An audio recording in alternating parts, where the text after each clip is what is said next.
Want to color your hair lighter than it ever naturally was around the age of 20?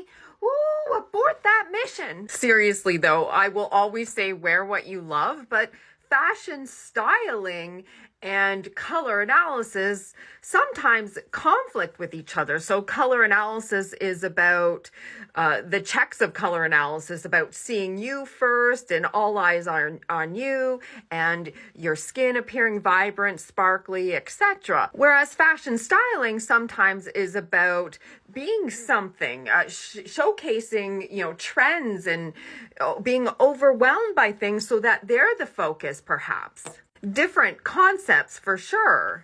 If you're signing up for a color analysis just to find out your optimal hair colors, or you're writing in, this is a common scenario as well. People write in saying, I have a hair appointment on X date. Is there any way I can get a rush color analysis?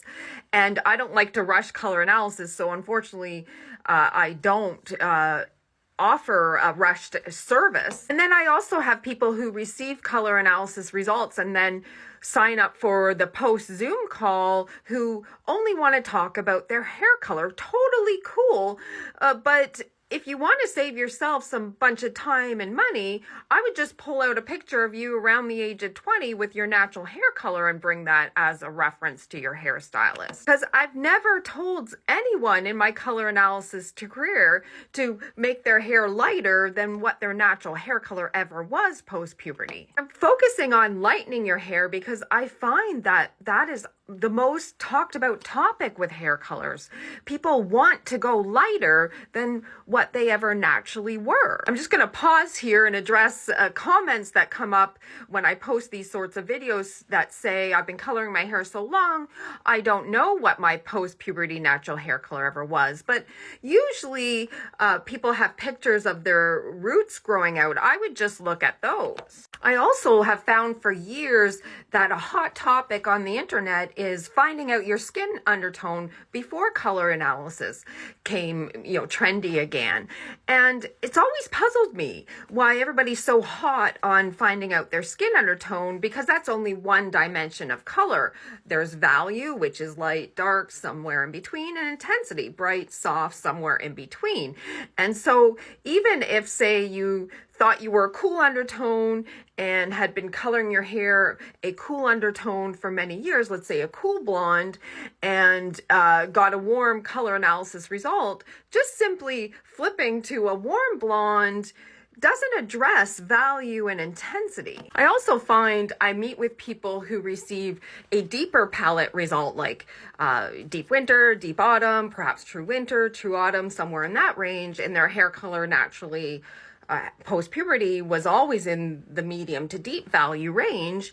And they asked me a lot of questions about, can I insert highlights and things like that. So what is highlights? It lightens your hair when we want in color analysis for your hair color to be deeper value to align with the value scale. So again, anything lighter than your natural hair color around the age of 20, I would never be recommending. I'm a licensed hairstylist and I've worked in the hair salon setting, and I've had situations when I first started out doing hair color and color analysis in parallel, where someone was coloring their hair blonde for 20 plus years, maybe more, and I would flip their hair color to ultimately what their natural was around the age of 20, and they would cry after the appointment sometimes. And it wasn't because the hair color didn't pass color analysis checks. It's because they had grown emotionally attached to the lighter hair color, even though it didn't add vibrancy to them. And so I began, after a few of these situations, doing some sort of assessment of future cases of this scenario, and sending people home, meaning I didn't do their hair color because I didn't feel like they were emotionally ready. It's almost like I rhymed off a list of questions before I would actually execute the hair color application. And I didn't enjoy when people cried after the appointment. And so I just learned to sort of protect myself and also ultimately protect them because they weren't ready. And so if you have been coloring your hair lighter for many, many years, lighter than it ever naturally was post-puberty, totally cool. Nothing wrong with that.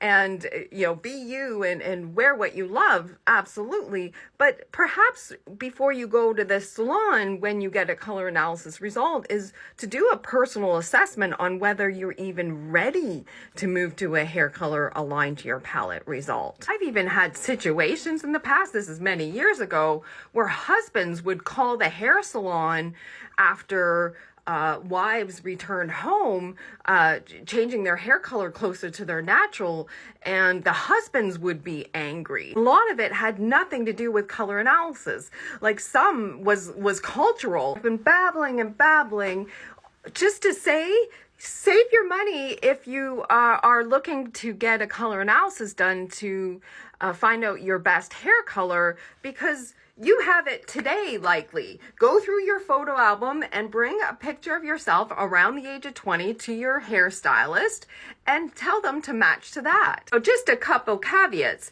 is I would bring an indoor lighting photo because that usually shows the best picture. If sun's shining on your hair, that can alter the actual visual of the coloring. Sometimes too, if you've been coloring your hair really outside your palette and it's really lighter than what it naturally ever was, sometimes it's a process to get back to the deeper value hair color based on your hair health. We don't want your hair to fall out, for example. So sometimes it takes a few appointments. That's called a color correction. There's no need to wait for your color analysis result to find out one of your best hair colors.